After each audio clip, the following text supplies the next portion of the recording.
اعوذ باللہ من الشیطان الرجیم، بسم اللہ الرحمن الرحیم۔ داڑھی کے موضوع پہ میں نے ایک ویڈیو کلپ غامدی صاحب کا پوسٹ کیا تھا۔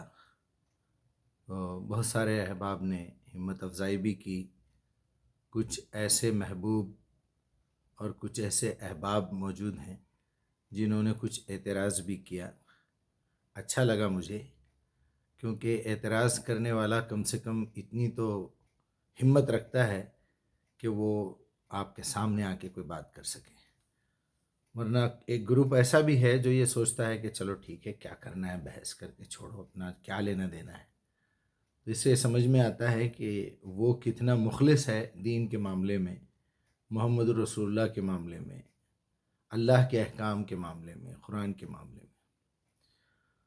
تو مجھے اچھا لگا اعتراضات سن کے۔ الگ الگ اعتراض کا جواب دینے کی بجائے، الگ الگ شخص کا جواب دینے کی بجائے میں نے سوچا ایک چھوٹا سا ویڈیو بنا دوں۔ داڑھی کے سلسلے میں اتنی بات تو دنیا کا ہر انسان سمجھ سکتا ہے کہ چہرے پہ آنے والے بال کو داڑھی کہتے ہیں، سر کے بالوں کو داڑھی کوئی نہیں کہتا۔ صرف اتنے حصے کو بھی داڑھی نہیں کہتے، مونچھ کہتے ہیں، اس کو آئی بروز کہتے ہیں۔ سیدھی سیدھی بات ہے۔ سینے کے بال الگ ہیں، بغل کے بال الگ ہیں، ناف کے بال الگ ہیں۔ غرض یہ کہ ایک ایک ایریا کے حساب سے اس کا نام رکھا گیا ہے، اور یہ نیچر ہے کہ مرد آدمی کو چہرے پہ بال آتے ہیں، عورتوں کو نہیں آتے۔ کامن سینس کی بات ہے کہ بھئی جب اللہ تعالیٰ نے ایک چیز دی ہے تو اس کو آپ رکھیے، چھوڑیے وہاں کے بال جیسے بڑھتے ہیں بڑھنے دیجیے۔ پھر یہاں جا کے ایک سوال پیدا ہوتا ہے، کیا ہم اسی طرح ہر جگہ کے بال کو چھوڑتے رہیں کیونکہ اللہ نے دیا ہے؟ ناخن بھی نہ کاٹیں، ختنہ بھی نہ کروائیں، بغل کے بال بھی نہ صاف کریں، جو ہے آپ بڑھتے رہیں، مونچھیں تو منہ میں آ رہی ہیں، کان کے بال بڑھ رہے ہیں تو ادھر جنگل نکلا ہوا ہے، ناک کے بال جو ہے باہر آ گئے ہیں۔ کیا اس طرح ہے؟ آپ کے پلکوں کے بھی بال ہیں، جس طرح قیدیوں کو کاٹ دیے جاتے ہیں، اس کے بغیر آپ سو نہیں سکتے۔ پھر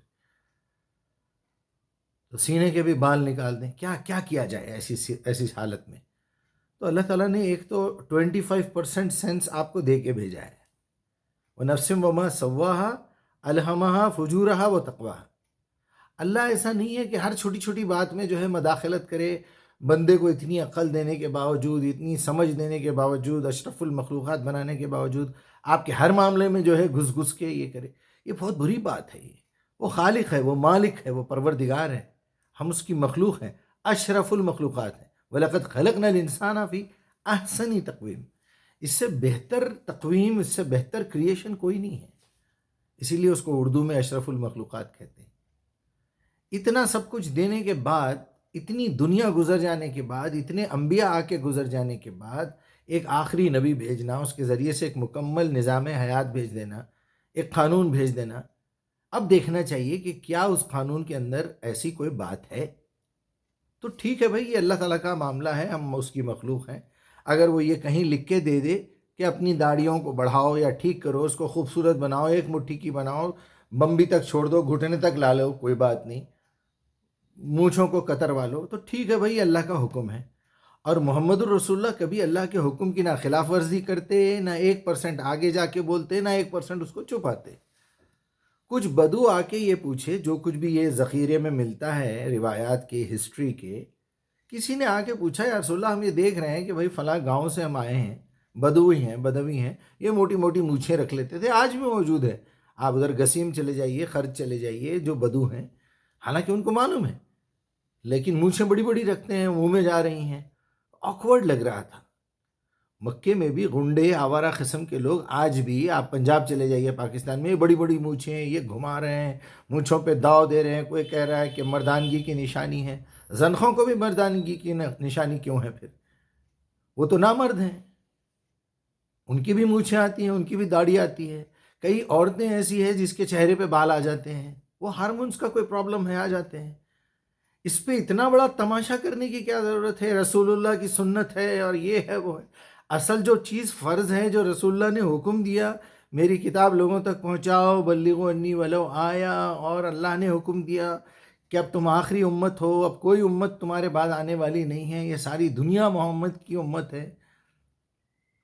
اب کوئی رسول آنے والا نہیں ہے، یہ کتاب کو اللہ نے محفوظ کر دیا، ڈاؤٹ نکال دو، ذالک الکتاب لا ریب فیہ، اس کی تو اہمیت کسی کو نہیں ہے۔ بڑی بڑی داڑیاں والے جو ہے ٹھہر کے نماز بھی پڑھا رہے ہیں، حافظ بن گئے، عالم بن گئے، فاضل بن گئے، مفتی بن گئے، بغیر سمجھے کہ نماز پڑھتے ہیں۔ اتنا بڑا تماشا کرنے کی کیا ضرورت ہے؟ وہ دلیل آ رہی ہے، یہ دلیل آ رہی ہے، وہ دلیل آ رہی ہے۔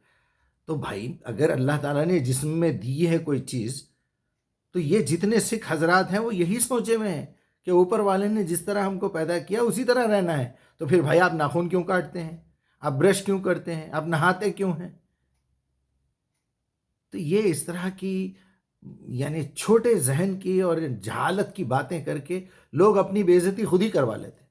ابھی دعوت میں جو ہے میرے قریبی رشتہ دار بالکل میرے والد کے درجے کے ہیں، وہ بولے بس آپ کے اندر ایک ہی چیز کی کمی ہے، داڑھی نہیں ہے چہرے پہ۔ اچھا آپ کے پاس کیا ہے؟ صرف داڑھی ہے آپ کے پاس۔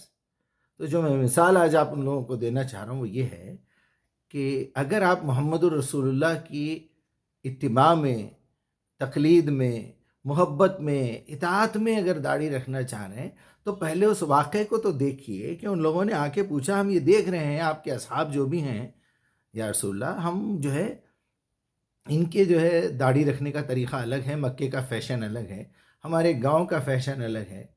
تو آپ نے کہا کہ یہ مونچھیں جو ہے یہ آوارہ شودوں اور آوارہ لوگوں کی طرح لگ رہے ہو تم لوگ، مونچھیں کتروا دو، داڑھی کو ٹھیک سے رکھو۔ ایسی جنگلی پن سے گاڑی جا رہی ہے، آپ جا رہے ہیں، آج کل دیکھتے ہیں آپ آدھی داڑھی ادھر اڑ رہی ہے، آدھی ادھر اڑ رہی ہے، تماشا بنا رہے ہیں رسول اللہ کی جو ہے ایک علامت کا۔ وہ تو سنت تو ہے ہی نہیں پہلے تو، نہ یہ فرض ہے۔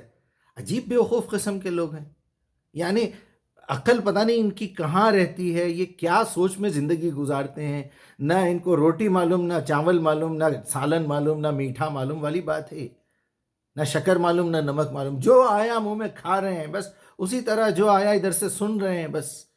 کبھی آنکھیں کھول کے دیکھنا، کبھی یہ دیکھنا کہ جس نے پیدا کیا کیا قرآن میں ایسی کوئی بات ہے؟ وہ ایک جگہ کہیں داڑھی کا ذکر آ گیا کہ اے بھائی ہارون نے پتہ نہیں موسیٰ نے ہارون کی داڑھی پکڑی، پتہ نہیں کیا ہوا، تم میری داڑھی چھوڑ دو۔ تو اس سے تو نیگیٹو سینس نکل رہا ہے کہ اگر آپ داڑھی نہیں رکھتے تو تمہارا بھائی داڑھی نہیں پکڑتا کم از کم۔ یہ اس طرح کی باتیں کر کے اپنی بے عزتی کروا لینا، کوئی طارق جمیل کا میسج بھیج رہا ہے، کوئی طارق مسعود کا بھیج رہا ہے، کوئی انجینئر محمد علی کا بھیج رہا ہے، یہ کیا پاگل پن ہے یہ؟ یعنی آپ خود یہ ظاہر کر رہے ہیں کہ میں اندھا ہوں، لنگڑا ہوں، گونگا ہوں، بہرا ہوں، جاہل ہوں، مقلد ہوں، لکیر کا فقیر ہوں، ان کے پیچھے چل رہا ہوں، بس میری عقل تو کچھ ہے نہیں۔ اب میں آپ کو ایک مثال دینا چاہ رہا ہوں، یہ ہے کہ اگر آپ اس کو رسول اللہ کی محبت میں کرنا چاہتے ہیں تو کئی کافروں کی داڑھی ہے پھر۔ اس زمانے کے کافروں کی بھی، ابو لہب کی بھی داڑھی تھی، ابو جہل کی بھی داڑھی تھی، عبداللہ بن ابی کی بھی داڑھی تھی، بھائی وہ دور کا فیشن ہے۔ نریندر مودی کی بھی داڑھی ہے، وہ انو کپور، پتہ نہیں بونی کپور، پتہ نہیں کون سے کپور ہے، فلم انڈسٹری میں 50 آج جتنے لڑکے آپ دیکھ لیجئے، کسی کو پکڑ کے پوچھئے کیا یہ تم نے رسول اللہ کی محبت میں رکھی ہے؟ تو رسول اللہ کی محبت کا پہلا معیار کیا ہے؟ رسول اللہ کی فرما برداری ہے۔ فرما برداریوں میں ٹاپ لسٹ پہ کیا ہے؟ طلب العلم فریضۃ علی کل مسلم۔ آپ نے تو علم حاصل کرنے کی بات کی تھی، آپ تو جاہل ہیں، آپ بات کرتے ہیں تو منہ سے بدبو آتی ہے آپ کے۔ بازو اگر کوئی داڑھی والا آ کے کھڑے ہو گیا تو آپ برداشت نہیں کر سکتے، آپ کی نماز خراب ہو جاتی۔ اکثریت ایسے نالائقوں کی ہے۔ اندر پوچھو پیٹ چیرو تو الف نہیں نکلتا، اعتراض کرتے ہیں داڑھی پہ۔ یہ کیا پاگل پن ہے میرے بھائی؟ ذرا اپنی عقل کی کھڑکیاں کھولیے۔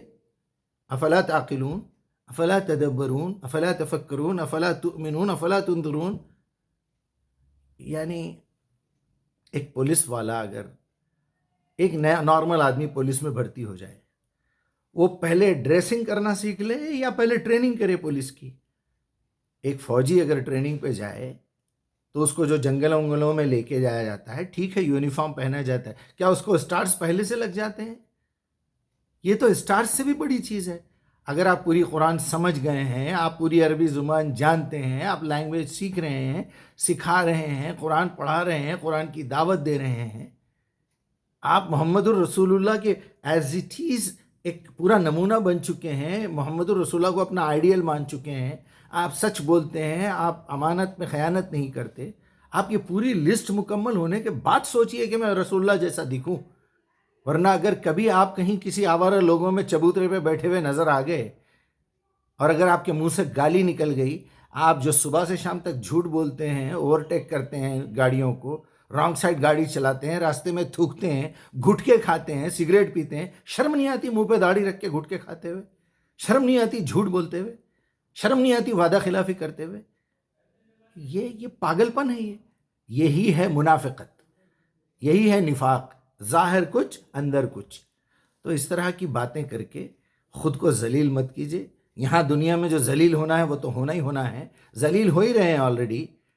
جہاں پردے کا اللہ تعالیٰ نے حکم دیا کہ اپنے جسم کے نمایاں اس کو چھپاؤ، اور وہاں آپ دکھا رہے ہیں برقع ایسا ہے کہ شلوار سے زیادہ ٹائٹ تو برقع ہے۔ تو یہ جو برقع، داڑھی، ٹوپی، سرما اور یہ جو مالا ہے نا، یہ اسلام کے دشمن ہیں یہ لوگ۔ آج اگر رسول اللہ موجود ہوتے تو سب مسلمانوں سے، مومنوں سے کہتے کہ کلین شیو رہو، کیونکہ یہ میری داڑھی کا جو مذاق اڑا کے ان کمینوں نے اسلام کا ستیہ کیا ہے۔ داڑھی کے بھروسے پہ ایک دکان کھول لیتے ہیں کپڑوں کی یا ہوٹل، اس میں ٹوپی پہنے ہوئے ہیں، داڑھی ہے، کیشیئر میں ہے، اندر جو ہے کھانا ڈپلیکیٹ لوگوں کو پہنچا رہے ہیں، سڑا ہوا کھانا بیچ رہے ہیں۔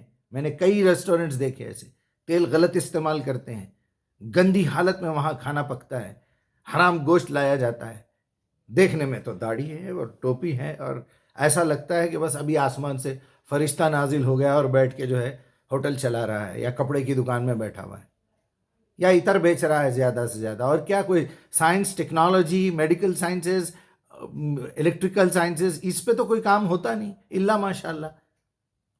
اگر کوئی اس طرح کا ہے بھی، انجینئر بھی ہے، ڈاکٹر بھی ہے، سائنٹسٹ بھی ہے، تو وہ اس پارٹ میں جو اسلام والا پارٹ ہے نا، وہ اپنے یہ تالا ڈال کے اپنے بڑوں کے ہاتھ میں دیا ہوا ہے، اماموں کے، اپنے مولویوں کے، اپنی جماعت کے۔ اللہ محفوظ رکھے۔ میں معافی چاہتے ہوئے جزاکم اللہ خیر، السلام علیکم ورحمۃ اللہ۔